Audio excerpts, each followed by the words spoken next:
highlights of the Formula SimRacing World Championship for 2020, brought to you by SimLab, 3D Wrap and RMB Raceware. Today we're here for the 8th round of the season at the Dutch Grand Prix for the first time ever, racing at the Zandvoort circuit.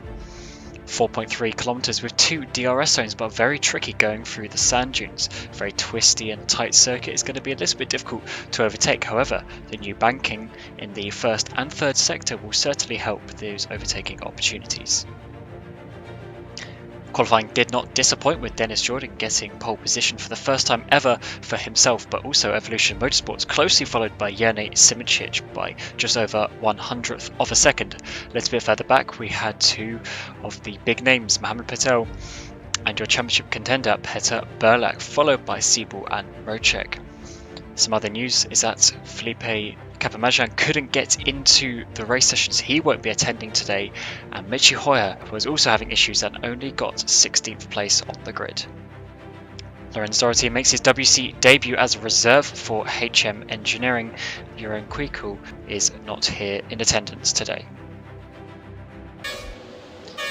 And for the first time ever, the drivers line up, and actually Dennis Jordan is quite a bit behind his grid box, and this could put him vulnerable into turn number 1 as the lights go out for the very first time here at Zandvoort in FSR. And just as we expected, Jene Simicic gets a good run down the inside of turn number 1, taking the lead ahead of Dennis Jordan with Mohamed Patel in third.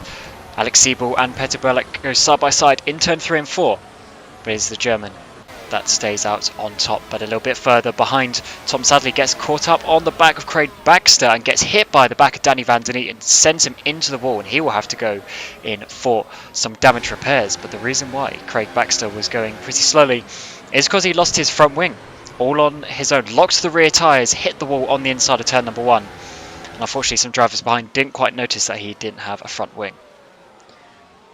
Jos Araneda gets caught up with one of the ghost speeds and then reverses into the path of Lorenz Doherty, and unfortunately that is going to be him out of the race. Tom sadly on the exit of turn 4 gets all loose and hits the wall again. Not the best day for Sadly, who's been struggling a little bit in general this season. Mitchell is now trying to make up some positions, this time on Sander Callas for 12th place. So it's already 4 places from where he started, going side by side through turn 2 into turn 3. Can he get the job done? No, the Estonian is going to hold it on the inside, but Michi Hoyer up on the high banking makes the move stick. Peter Berlak was the first to make a pit stop already on lap 16, as there was a bit of follow the leader in the first stint, so he was taking the initiative to try and get an undercut as he was stuck there in 5th place. And remember, he really needs to try and win this race. 1 lap later, he's helped with Jene Simicic disconnecting the championship leader with a 29-point lead. Has DNF'd his first DNF since Japan 2018, and in fact only his second DNF ever in the World Championship. As well as Chris Shepherd also retiring from the race in the Ghost Speed Engineering. But this is certainly big news for the championship, as Peter Berlak has an awesome opportunity to gain some points back with only 2 races left after this one. Mohamed Patel and Siebel come out of the pit lane, but there is Peter Berlak. Peter Berlak gets both of them and is now effectively in 2nd place behind Dennis Jordan, and this puts him in a really, really good place to try and make something stick. Ron Panzer is coming side by side with Thomas Vack as Thomas comes out of the pit lane, but they make contact in turn number 3, and both of them are going to DNF as they hit the wall. There's Jordan now having to get through some traffic after pitting for the hard compound tyres, and this could really be crucial in his fight with Peter Berlak, as getting through this traffic is going to spread them out or close them up.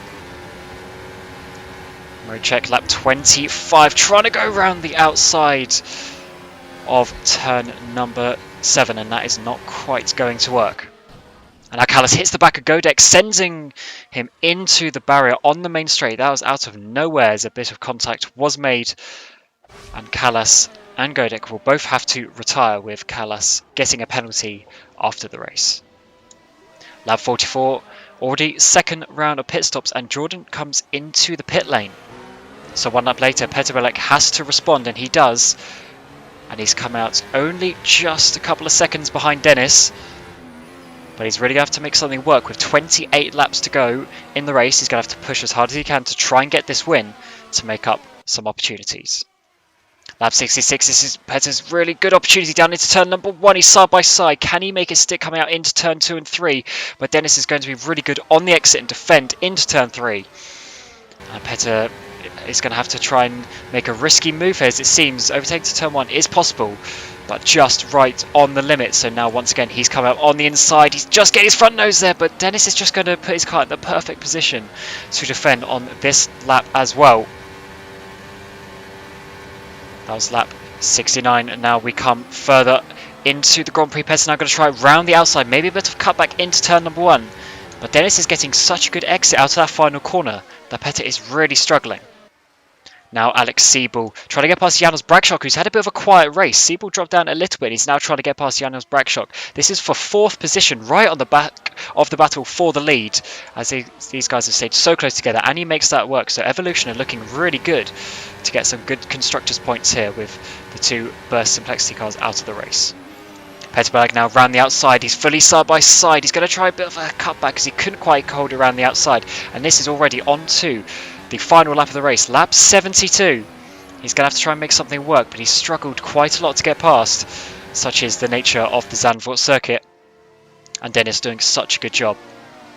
And having held on for pretty much 50 laps here today, he's going to take home his and Evolution's first ever victory in the Formula SimRacing World Championship. So really good job to him. Helped with Jernej Simičić's DNF. However, it is not all over, as Jim Parisas now is trying to get past Jordi Viz coming to the line. And can he make it, or can the Dutchman hold on for that position? No, Jordi is just going to hold on there for 8th place. So some good points there for Singularity as well.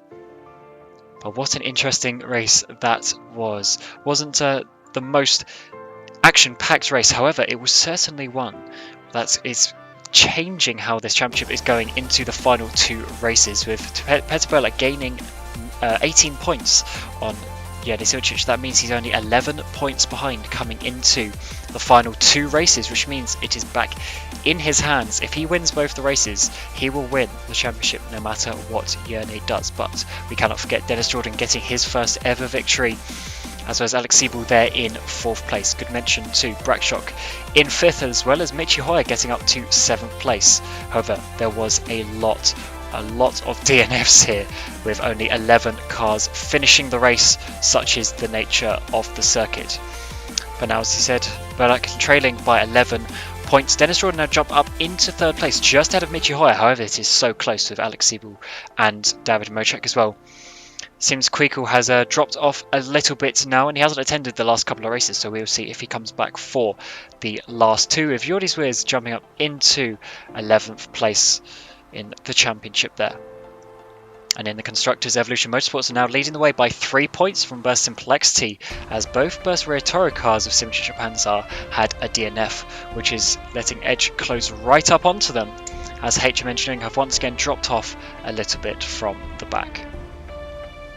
But that is pretty much it here from Zandvoort. The next race is in Japan on the 26th of July, so do tune in then for the Formula SimRacing World Championship, brought to you by SimLab, 3D Rab and IMB Racewear. And until the 26th of July, we wish you a very warm goodbye.